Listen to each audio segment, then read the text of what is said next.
बिहार में लगातार बहाली आ रही है, तो इस बार जो बहाली आई हुई है वो यहाँ पे बिहार एसएससी की नई भर्ती आई हुई है। और जो इसका जो प्रक्रिया है वो ऑनलाइन शुरू होने वाला है, इसका डेट भी आपको हम बताएंगे। और जो इसकी जो सीट की बात कर लेते हैं, तो यहाँ पे इसका टोटल सीट यहाँ पे 131 दिया हुआ है, जैसा आप लोग यहाँ पे देख सकते हैं। तो यहाँ पे सीट की संख्या दी हुई है, और इसमें आपको बताना चाहते हैं कि इसमें कोई भी एग्जाम नहीं होने वाला है, जैसे कि आप लोग यहाँ पे देख सकते हैं।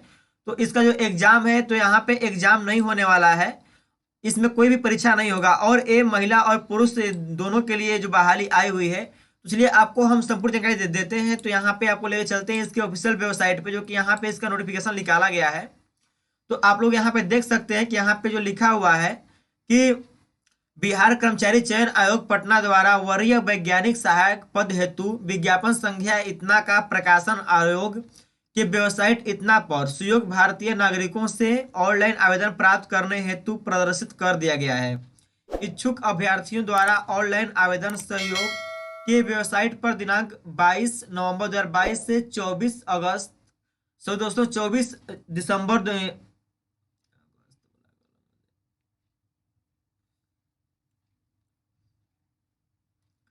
वेबसाइट पर दिनांक 22 नवंबर 2022 से 24 दिसंबर 2022 अवधि के लिए समर्पित किया जा सकता है।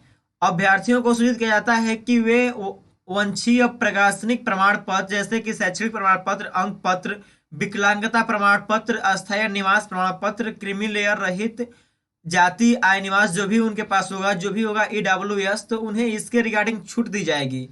तो यहाँ पे लिखा हुआ कि आवेदन ऑनलाइन आवेदन भरने से पूर्व कर लें तथा तदनुसार ऑनलाइन आवेदन पत्र में प्रविष्टियां करना सुनिश्चित करेंगे। किसी भी परिस्थिति में ऑनलाइन आवेदन पत्र भरकर सबमिट कर देने के बाद ऑनलाइन प्रपत्र में की गई प्रविष्टियों में सुधार संभव नहीं होगा। तो यहाँ बात, लेकिन दोस्तों आपको यहाँ पे इसके बारे में जानकारी देना चाहते हैं। जैसे यहाँ पे लिखा हुआ है कि जो इसकी जो बहाली है तो कुछ इस प्रकार से दी हुई है। यहाँ पे लिखा हुआ है कि ऑनलाइन आवेदन प्रारंभ होने की तिथि यहाँ पे 22 नवंबर 2022 को है, और आवेदन की अंतिम तिथि यहाँ पे 24 दिसंबर 2022 तक दी हुई है। अब यहाँ पे जो आगे बात किया गया है, तो इसमें जो बहाली है दोस्तों, तो यहाँ पे कुछ इस प्रकार से दिया हुआ है कि जो यहाँ पद का नाम है, तो यहाँ पे लिखा हुआ है पद नाम जो है, तो यहाँ पे वरीय वैज्ञानिक सहायक, जिससे कि भौतिकी में यहाँ पे इसका पद दिया हुआ है। और यहाँ पे पदों की संख्या जो जनरल है उनसे एक है, और जो एससी से आते हैं उन्हें सिंगल सिंगल यहाँ पद दिया गया है। इसे आप लोग ध्यान से पढ़ सकते हैं।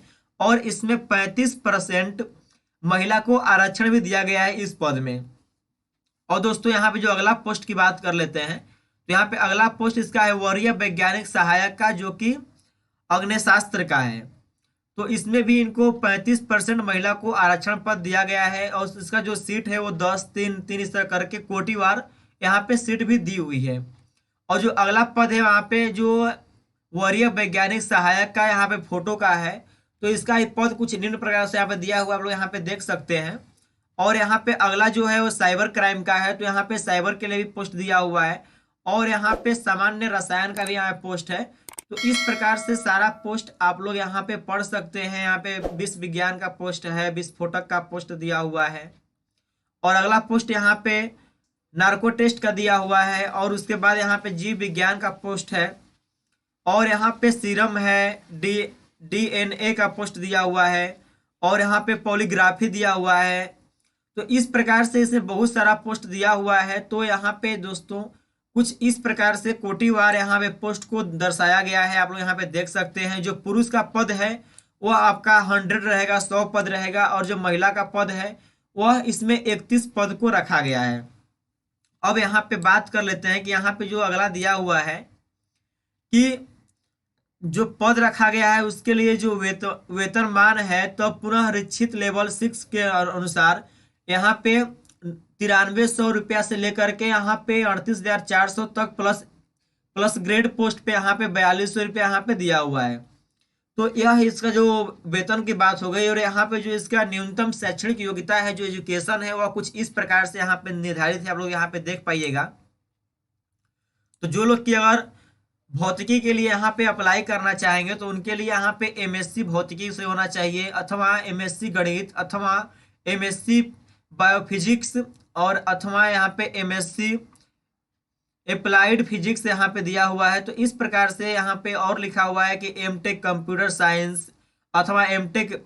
तो इस प्रकार से सब इसका पोस्ट का जो एजुकेशन क्वालिफिकेशन है वो यहाँ पे दी हुई है। और दोस्तों यहाँ पे अगला लिखा हुआ है, जैसा कि आप लोग यहाँ पे देख पाइएगा। तो अगला जो अग्निशास्त्र का जो पोस्ट दिया हुआ है, इसके लिए क्वालिफिकेशन एमएससी भौतिक अथवा एमएससी गणित अथवा एमएससी फॉरेंसिक साइंस यहाँ पे दिया हुआ है। तो इस प्रकार से इसका ये पोस्ट की बात हो गई। अब हुआ है तो यहाँ पे फोटो का पोस्ट दिया हुआ है, जैसा कि आप लोग यहाँ पे देख सकते हैं कि वरीय वैज्ञानिक सहायक यहाँ फोटो में।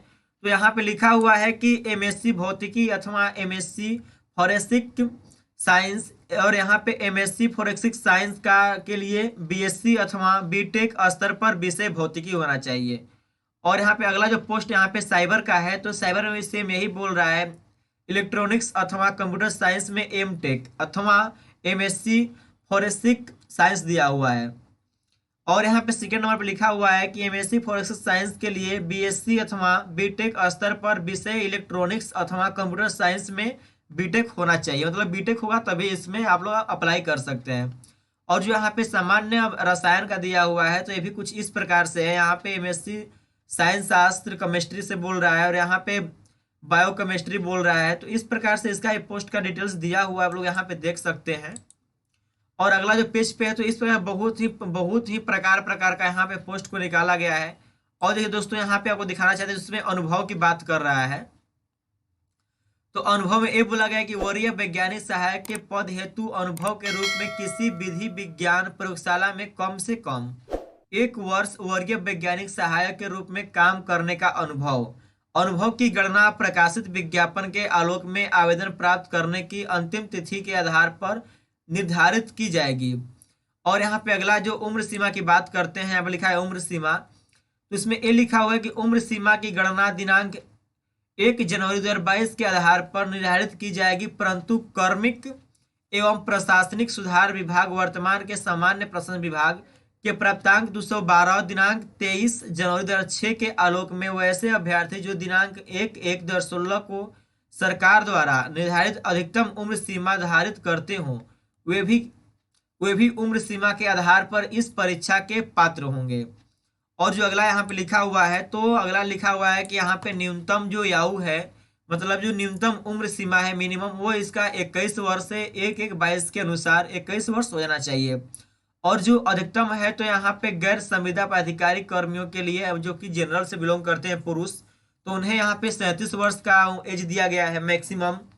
और जो लोग की पिछड़ा वर्ग, अत्यंत पिछड़ा वर्ग के जो लोग आते हैं, जिससे BC1 BC2 की बात किया जा रहा है, तो उनके लिए यहाँ पे 40 वर्ष तक का यहाँ पे एज दिया गया है।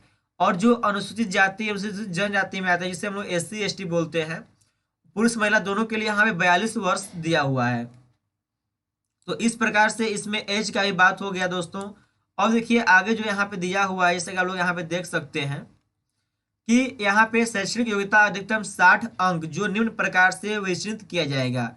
मैट्रिक में जो कि प्रथम श्रेणी से आएंगे उन्हें यहाँ पे 10 अंक, द्वितीय श्रेणी के 8 अंक और तृतीय श्रेणी के 6 अंक। और जो ISC किए रहेंगे तो उन्हें 12 अंक मिलेगा, प्रथम श्रेणी जो फर्स्ट आएंगे। सेकेंड में यहाँ पे 10 अंक और थर्ड में यहाँ पे 8 अंक दिया जाएगा। और जो लोग कि BSc BTech किए हुए उन्हें 18 अंक प्रथम श्रेणी को, और सेकेंड श्रेणी को 15 अंक और 12 अंक, इस प्रकार से इसमें भी दिया हुआ है। तो कुल यहाँ पे जो प्रथम श्रेणी में यहाँ पे 60 अंक, सेकेंड श्रेणी में यहाँ पे 51 अंक और 42 अंक, इस तरह से इसका दिया हुआ है। और यहाँ पे आगे लिखा हुआ अनुभव की बात कर लेते हैं। यहाँ पे और भी लिखा हुआ है कि पटना, भागलपुर एवं मुजफ्फरपुर में अवस्थित बिहार राज्य के विधि विज्ञान प्रयोगशाला में कार्य अनुभव के लिए अधिकतम 20 वर्ष 20 अंक दे हैं।